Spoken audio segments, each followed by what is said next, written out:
people think that goes away in April with the heat.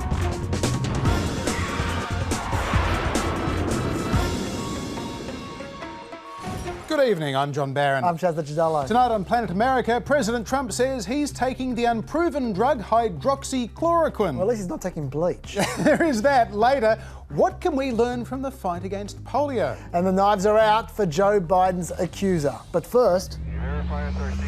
Wall Street surged this week on news the first experimental coronavirus vaccine to be tested on people appears to be safe and able to trigger an immune response. Take a look at the Dow, up 911 points. That is the 11th biggest point gain in history. Stocks in the biotech firm responsible, Moderna, jumped 25 points yesterday on hopes the treatment could help fulfill the president's promise last week to have a vaccine by the end of the year. Although, while announcing Operation Warp Speed to hasten a vaccine and as reopened protesters blared their horns in the distance, the president was a bit hazy on how widespread the availability of any vaccine would be, suggesting people may not even want it. Do you mean a fully approved vaccine for everyone, the full public, or a partially approved vaccine with emergency use? No, we're looking for a full vaccine for everyone that wants to get it. Not everybody's going to want to get it. Optimism around the Moderna vaccine is based on a phase 1 trial of 8 people so far given 2 doses of the vaccine. A second phase with 600 recipients is about to get underway. Moderna says that if those trials go well, it could be available around year's end. Dr. Tal Zaks, their chief medical officer, saying they'll be doing their best to make as many millions of doses as possible, Chad. Yeah, and it was only last week that we heard from whistleblower Rick Bright that it would take a lot longer to make a vaccine available for everyone. Normally it takes up to 10 years to make a vaccine. A lot of optimism is swirling around a 12 to 18 month time frame. If everything goes perfectly, we've never seen everything go perfectly. Yet now we've got Trump promising a vaccine by the end of the year, and his vaccines guys sounding very confident. In fact, Mr. President, I have very recently seen early data from a clinical trial with a coronavirus vaccine.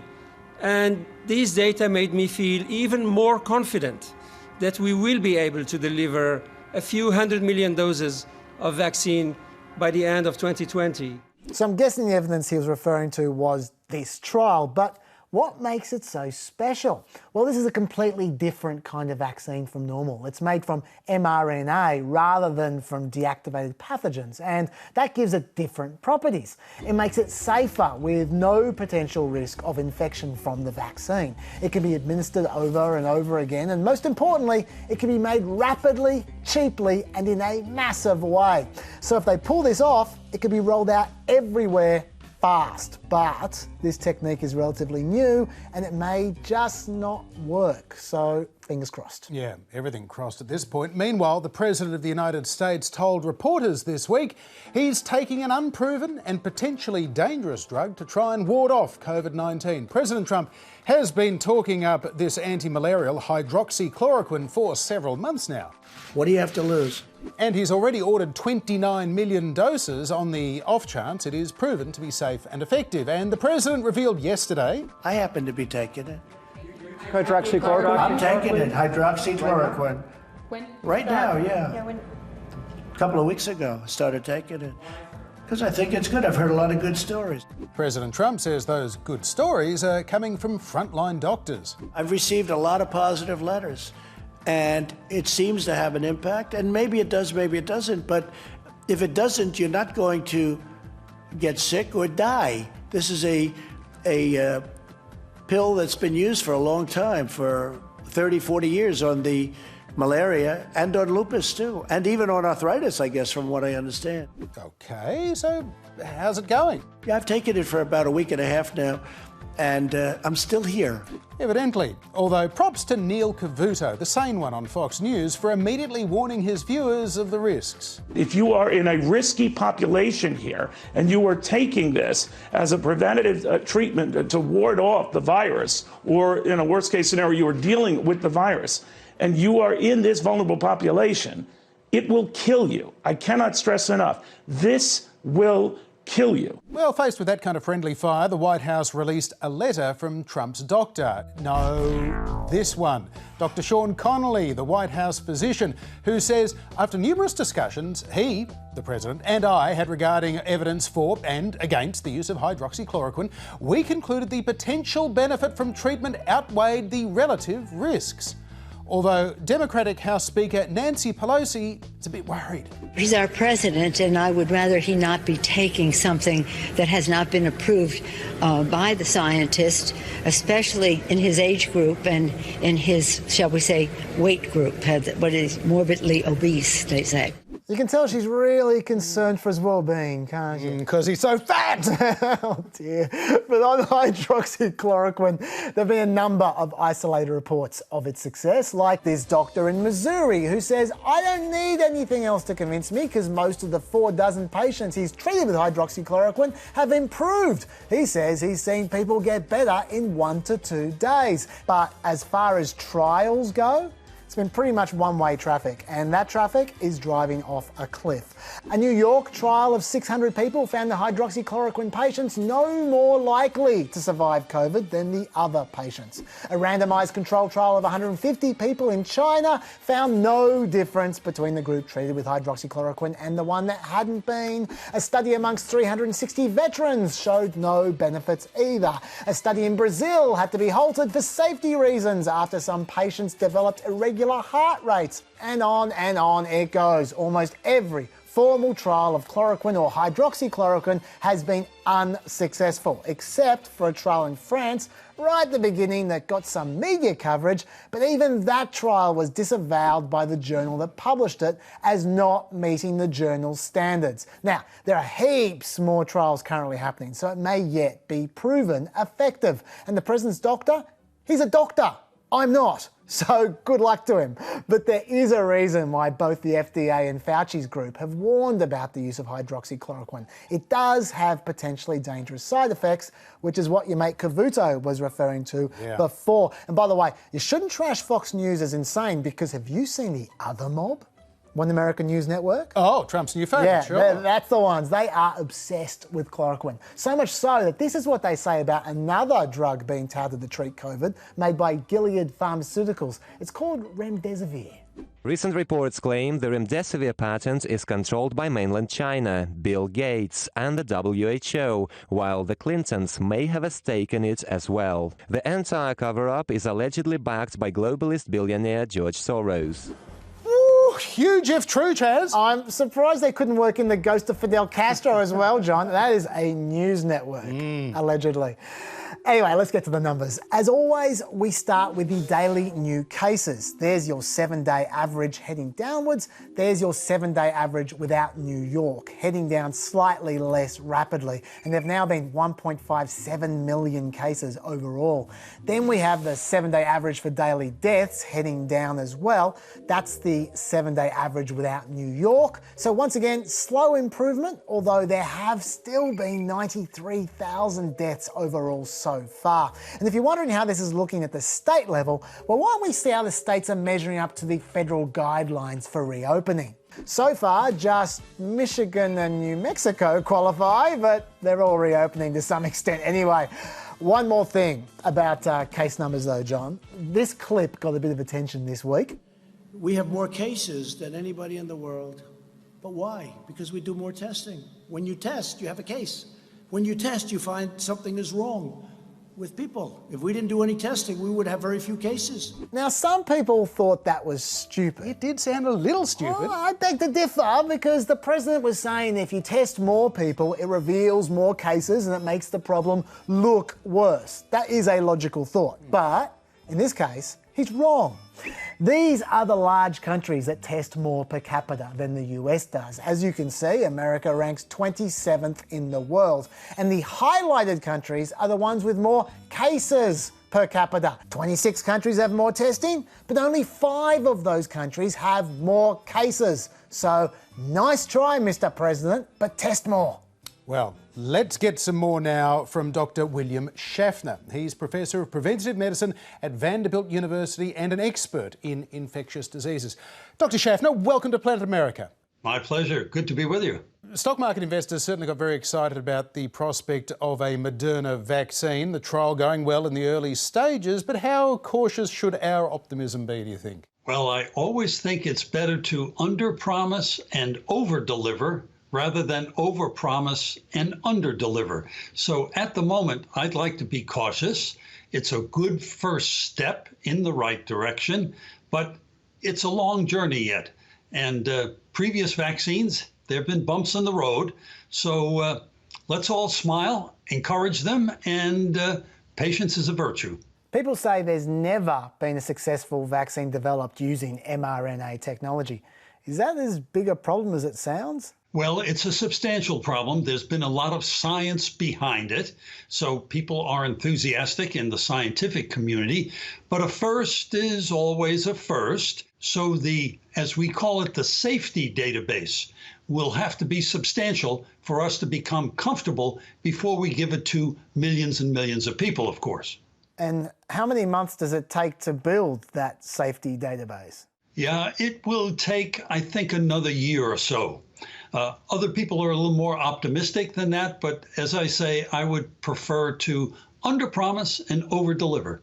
Let's just say all does go well, and this vaccine does prove to be effective. What does a rollout of a vaccine such as this look like, and who will get it first? I would anticipate the priorities would be first, healthcare providers and all first responders. And then after that, in a general way, people who are in the high-risk groups, older individuals and people with underlying illnesses such as diabetes, heart disease, and such. And then after that, it could be opened up more to the general population.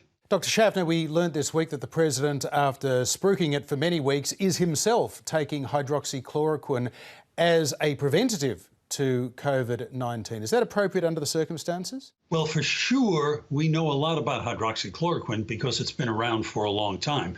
But its utility in treating COVID, well, that's new. And the early results that are fragmentary, they're not definitive, are not very encouraging. And apropos of taking the drug to prevent the infection, there's literally no human scientific database. There is a study in monkeys that showed it didn't work in monkeys. So I'm not enthusiastic about that at all. Now, the President, of course, has a heart condition, which some would suggest means he shouldn't be taking this medicine.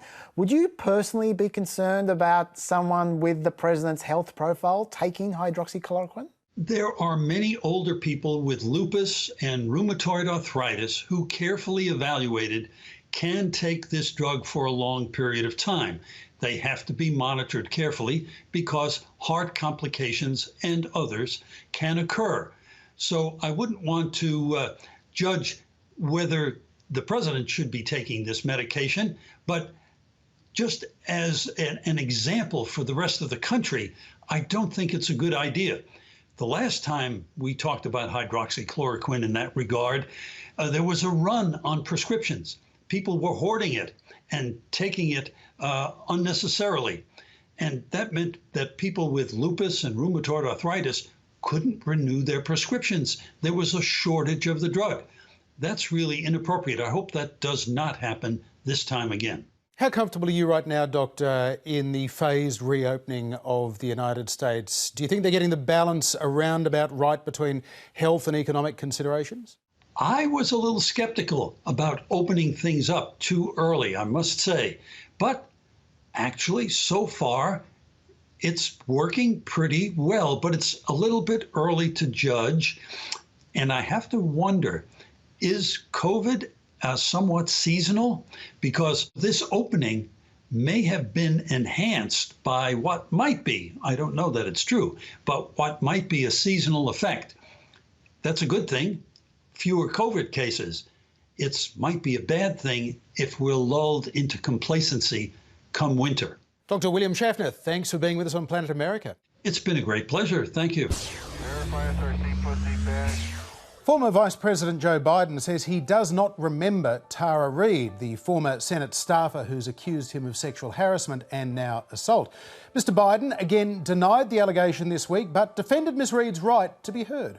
She could come forward, share her story. She should be taken seriously, and it should be thoroughly vetted. And in every case, what matters is the truth. Truth is what matters. And the truth of the case is nothing like this ever happened. And then there was this. Well, I think they should vote their heart. And if they believe Tara Reade, they probably shouldn't vote for me. I wouldn't vote for me if I believed Tara Reade. Well, the American media has been pretty busy trying to find allegations of any other harassment or worse from Joe Biden, and so far they seem to have come up empty-handed. But Politico found a number of people with a bone to pick with Tara Reade, former acquaintances who describe her as a, quote, manipulative, deceitful user. They claim that Reade borrowed money without repaying it, skipped rent and then demanded money to leave. The owner of a horse sanctuary where Reade worked, Lynn Hummer, says that Reade, quote, has a problem. She's very clever, manipulative and a liar. Yeah. I'm not super comfortable with what Politico did there, I have to say. Digging up dirt on accusers, that's an age-old tactic, and there's no reason why someone with a checkered past can't also be sexually assaulted, of course. But back to that PBS story you referred to before, that was amazing. They tried to contact 200 former Biden staffers and managed to speak with 74 of them, 62 of whom were women and 20 of whom worked for Biden when Tara Reade was there. An incredible effort. And none of those people said they had experienced sexual harassment or misconduct by Biden. All of them had heard no rumours or allegations of Biden's sexual misconduct until Tara Reade spoke up, which doesn't mean it didn't happen. But it does mean that Biden hasn't shown an obvious pattern of that kind of behaviour. And PBS dug up one guy in particular, Ben Savage, who said he sat on the desk next to Reade in Biden's mailroom. And Savage said that Reade was definitely fired, not as retaliation for a harassment complaint, but because of her own poor performance on the job, which he witnessed. He said that she mishandled a key part of the job, processing constituent mail, and that he'd reported her to the boss about it, leading to her duties being diminished and him taking over some of her tasks. Now, that's just his word against hers, except if you look at the photo of Reade's employment records that she released, right there you can see some mysterious administrative codes. In particular, these two, ADM Paydeck. What do those two mean? Well, as it turns out, the codebook is online. ADM Paydeck is code number 897, and code 897 means pay reduction for performance or disciplinary reasons. So that is evidence that her pay may have been reduced twice for poor performance. Now, while that's consistent with Savage's account, it doesn't prove anything, especially given that last week someone dug up Reade's divorce records from 1996, and back in 1996 her ex-husband filed that he'd met Reade in 1993, and at the time she told him about a problem she was having at work regarding sexual harassment. That's while she worked for Biden, and he swore to that in 1996. So that's not assault, but it does pretty much prove that Reade was at least saying she'd been sexually harassed back in 1993. Doesn't mean it happened, of course. It all comes down to how much you trust her to have been telling the truth to people, either about the harassment or the assault, which is why, of course, Politico was trying to dirty her up with character attacks. But I've got something a little more black and white than that. This is what I said about Reade 3 weeks ago. Tara Reade was an ex-staffer of Biden's from the early 90s who last year accused Biden of sexual harassment. But only days after she did so, she hinted on a Medium post that she did not even tell the whole story, and only a small portion had come out of what Joe Biden allegedly did to her. So even as she talked about harassment back in 2019, she was foreshadowing the potential for the assault allegation that came out in 2020. Now, I thought that was an important piece of evidence on Reade's behalf, except when you right-click on that Medium article that she wrote in 2019 and you look at the source code, you see that there's been at least one subsequent edit made to that piece, and the last edit was on the 24th of March 2020, the day that Reade came out with her assault allegations. That's interesting. Well, what changes have been made? As it turns out, her original Medium piece was reprinted in the Nevada County Union at the time, so we can compare her original 2019 piece to the edited version in 2020. And we can see that the section of her edited piece that read, somehow me talking about what happened, what Joe Biden did to me, is my fault. And I did not even tell the whole story. The small portion that did come out of what Joe Biden did to me resulted in me being bullied and threatened to silence. That bit, that didn't exist in 2019. At the time, it simply read, again, somehow me talking about what happened is my fault. Oh, and also 2019's I resigned, or I would say I was forced to resign, became I was fired, or should I say I was forced to resign in 2020. And there are many more changes where those came from. So, someone went back and changed Reade's original harassment story from 2019 to make it foreshadow her more serious allegations in 2020. And they made those changes secretly. They didn't write an update paragraph or write edit. They tried to sneak those changes in. So, regardless of the character attacks on Tara Reade, you make up your own mind how much you trust Reade's 2020 story. And I apologise for accidentally misleading you 3 weeks ago. Still, nice bit of sleuthing. I like it. In other campaign news this week, Republican turned independent Congressman Justin Amash has announced he will not be a candidate for president after all. The former Tea Party favourite announced earlier this month that he was considering running as a libertarian, raising fears from supporters of both Donald Trump and Joe Biden that he could skim away crucial votes, particularly in Amash's home state of Michigan. After much reflection, I've concluded that circumstances don't lend themselves to my success as a candidate for president this year, and therefore I will not be a candidate. Pretty good conclusion. No third-party candidate has won more than 20% of the vote in the past century. And Amash says that polarisation and risk aversion in the electorate, plus the impact of the pandemic, make a campaign unviable. So, let's dust off the old board game. Guess who won't be president? And there he goes. Bye-bye, Justin Amash. Do you realise what just happened, John? Tell me. A candidate launched a presidential exploratory committee, and just for once, that wasn't a euphemism for I'm running. They actually explored their options and decided, no, I'm screwed. This is history, John. Justin Amash, we salute your totally failed exploration. And time now for a quick check of the poll position.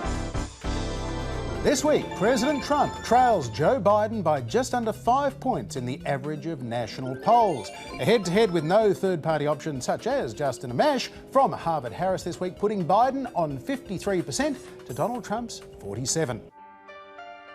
Tonight on American Story, Donald Trump Jr., a man with a truly unique gift, the ability to never be interrupted. Despite polite goodbyes, if someone on our campaign did that, it would be rough. Crowds booing. You have people spreading nonsense, spreading hate to try to take over that room. No, that's the real issue. Whoopi's bell. And we didn't become international businessmen magically when we got in office. Listen. And the wrap-up music that's conquered so many Hollywood celebrities. Despite ongoing multiple versions of attacks, whether it was Russia, impeachment, all the nonsense that is going on, he did all of those things despite that onslaught, and more importantly, despite everyone saying it could not be done. Donald Trump is the builder. Nothing could stop Don talking. Donald Trump is the guy that will make the tough decisions to get us there. Don't forget, in their revisionist history, the media is conveniently forgetting that the single most important thing... The man who couldn't be interrupted. Tonight on American Story. From China. He was able to do that. He was willing to do that. And Joe Biden and all the weaklings on their side, oh, it's racist, it's premature, it's...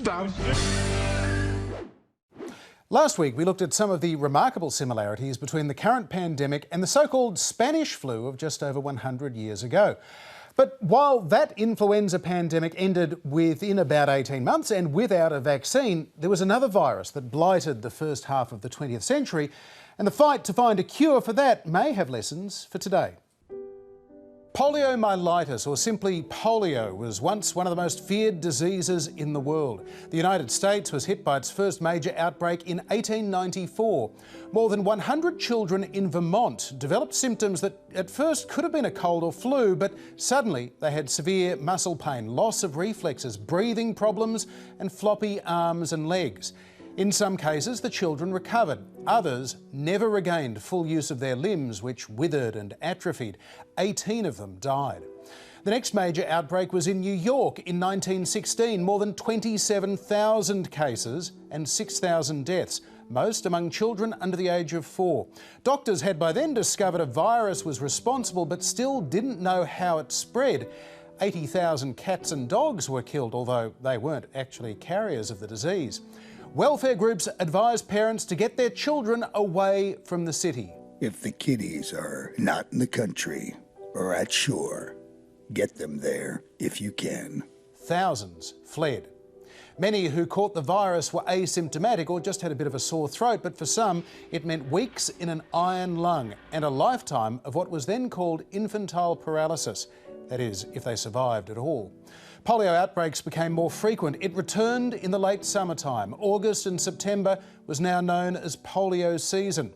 Public pools, theatres and cinemas were shut. While children were the most vulnerable, increasingly adults caught it too. In 1921, 39-year-old Franklin Delano Roosevelt, the former Navy Secretary and Vice Presidential candidate, was spending his summer sailing off Campobello Island in Canada. He complained of a sore back. Within 2 days, he couldn't walk. Doctors eventually diagnosed polio. FDR went to the allegedly healing mineral waters at the Warm Springs Resort in Georgia. After long months of hydrotherapy, he regained the use of his arms and torso. In 1926, the resort was going broke. FDR bought it and it began specialising in polio treatment. Roosevelt remained a paraplegic, but with braces locking his knees, he could walk after a fashion and stand to give speeches with the podium for support. That the deep question in this campaign is one of confidence in leadership. Roosevelt became so expert at concealing his disability that when he became governor of New York in 1929 and president of the United States in 1933, the majority of Americans thought he'd recovered. FDR's return to politics, though, saw the resort at Warm Springs struggle financially. The president's birthday celebration in 1934 was turned into a fundraiser and over $1 million was donated. In 1938, he created the National Foundation for Infantile Paralysis to support the rehabilitation program at Warm Springs and fund research looking at other treatments, cures or vaccines for polio. The foundation started the March of Dimes, a name coined by comedian Eddie Cantor. You can lick infantile paralysis with the March of Dimes. Can I put a dime in your envelope? Oh, you know that you can. And Shirley Temple, as America's most famous child, puts in her 10 cents. And I wish you'd all do the same. Americans posted over 2.5 million 10-cent coins directly to the White House, over $250,000. And the March of Dimes for polio soon became the second most successful charity in America, behind only the Red Cross. But the polio outbreaks continued to grow through the 40s and early 50s, more than 20,000 cases of paralysis a year. April 12, 1955, 10 years to the day after FDR's death, a vaccine funded by the March of Dimes was finally released. Its creator, Dr. Jonas Salk, was feted as a hero by President Eisenhower. I have no words in which adequately to express the thanks of myself, all the people I know, and all 164 million Americans, to say nothing of all the other people in the world that'll profit from your discovery. Dr. Albert Sabin developed another vaccine in 1961, and within 20 years, polio had been all but eradicated from America. It took time, a lot of dimes, and dedication to make it possible. In 1946, Franklin Roosevelt's image had been put on the 10-cent coin, where it remains today, in tribute to the polio charity he founded. In other news from Planet America, Senator Richard Burr, the Republican chair of the Intelligence Committee, has stepped down pending an investigation by the FBI into stock trades he made before the market collapsed in the face of the coronavirus pandemic. Under the 2012 Stock Act, it is illegal for members of Congress to trade shares based on inside information, such as classified intelligence briefings. It was revealed in March that the North Carolina senator and his wife made nearly 3 dozen stock trades worth between $628,000 and $1.7 million on a single day, that being February 13. Burr claims he made the trades legally, based only on publicly available information, and he says he is cooperating fully with the FBI, who has now seized his mobile phone. You resigned your chairmanship. Why did you choose to make that decision? This is a distraction to the hard work of the committee and the members, and I think the security of the country is too important to have a distraction. Yeah, and this has two potentially big ramifications, John. Firstly, Burr spearheaded the Senate intelligence report that found no reason to dispute the intelligence community's conclusions from 2016 and 2017 about Russia, and described the intelligence community as displaying strong tradecraft and sound analytical reasoning. So, getting rid of Burr will be very handy for Trump while he's going after the intelligence community from 2016 and 2017. But Trump doesn't want to get rid of Burr completely, because if Burr resigns from the Senate before September 4, then that will be one more Senate seat that needs to be filled during this year's election. And North Carolina is a very purple state. If Burr resigns too early, that could allow the Democrats to win control of the Senate. So everyone's suddenly very interested in Richard Burr. And that is it for another week. We'll see you for another trip to Planet America next Wednesday night at 9:30 p.m. And you can settle in with us on Friday night on ABC News for a fireside chat. There are the details. Good night.